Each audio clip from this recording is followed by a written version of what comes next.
Hey everybody, thank you so much. Give it up one more time for Kevin. Woo! So the World Cup has been pretty exciting lately, yeah, especially as a 14-year rec soccer veteran in Coleraine Township.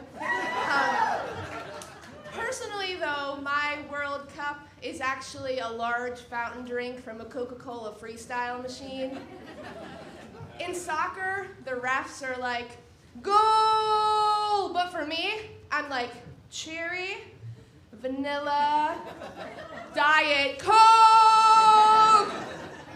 You know, soccer fans really gonna care about the jersey number of their favorite player.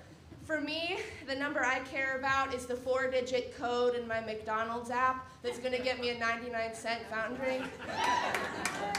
You all can try to referee my aspartame intake, but that is a match you are always going to lose. I'm fine. So growing up, I never really got carried around like on my parents' shoulders, and I never shopped at like Justice or Limited to, you know, the cute stores, because I was too chubby for those things. Don't worry, my parents were very loving. Just, you know, I was a little too big to fit on the shoulders. I didn't really realize it though. So when I was in dance class, we had a little 2-piece dance costume, and I was the only girl who had to wear a nude leotard underneath. And I was like, is there something wrong with my belly button? One time to dance class, I snuck a piece of candy actually in my leotard, and I was trying to eat it while we were doing the butterfly stretch. It turns out I wasn't flexible enough to be sneaky. I don't know. Is it a crime for a girl to have a Kit Kat on the dance floor? I didn't think so. One Halloween, my neighbor gave me a gift bag of candy. That was awesome. I opened it up, it was sugar-free candy. And I was eating it, and I was trying to figure out, what does this taste like? Is it chocolate? Is this peanut butter? Is this battery acid? At school lunch, you know, my friends would be getting through their lunch boxes, PB&J and Oreos, and I would open up and have a South Beach Diet grocery pre-bought lunch and a 100-calorie snack pack. And you know, I was allowed to start buying lunch once they installed the salad bar. You know, we were actually playing a dodgeball game once, and a boy wanted me on his team, and so he points at me and goes, "I'll take Big Mac." And right there, on the spot, I could have turned him into a 20-piece chicken McNugget if I didn't have to. I would go to the grocery store with my dad every weekend growing up. We went to Biggs, and we got really close with the bakery ladies. So for one birthday, they gave me a cake, and it said, "Happy birthday, Princess." How sweet is that? And so back then, I called them by name, Betty and Wilma, but now I call them the source of all future disappointment. When I was 22 for my birthday, we had a house party, and my ex-boyfriend got me a used John Denver CD and a UTI. And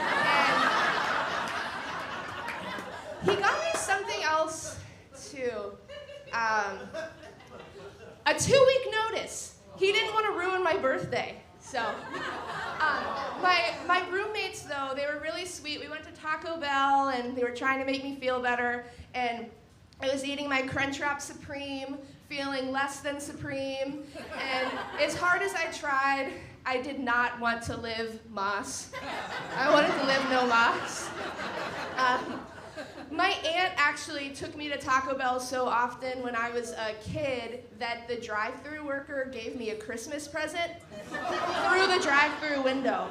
And I mean, I was ready for adoption then and there. I tried to go in, and they were like, "Sorry, we only accept cash or credit."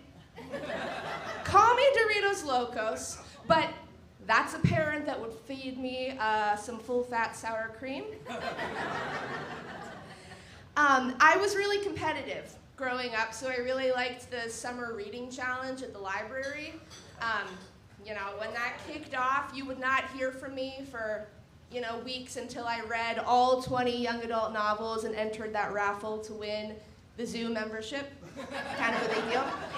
The only way that scenario could have been improved was if I could also show off to my classmates and get some free food out of it. So enter the Pizza Hut Book It Challenge. Come on, I could read Junie B. Jones and get a free deep dish pepperoni pizza. Junie B. Jones, the B stands for Big Dogs Gotta Eat. One of my favorite after-school activities was to put on my tank top with a built-in training bra and dance in the front yard.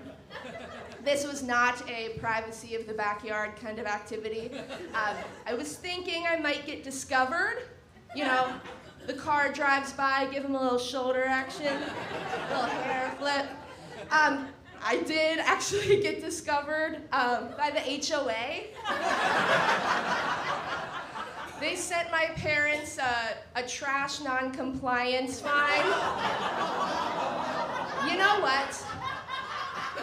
One man's trash is another man's stand-up comedian. So, and by the way, Karen, your sugar-free candy sucked. So, everybody, that's my time. Thank you, Go Bananas, for an awesome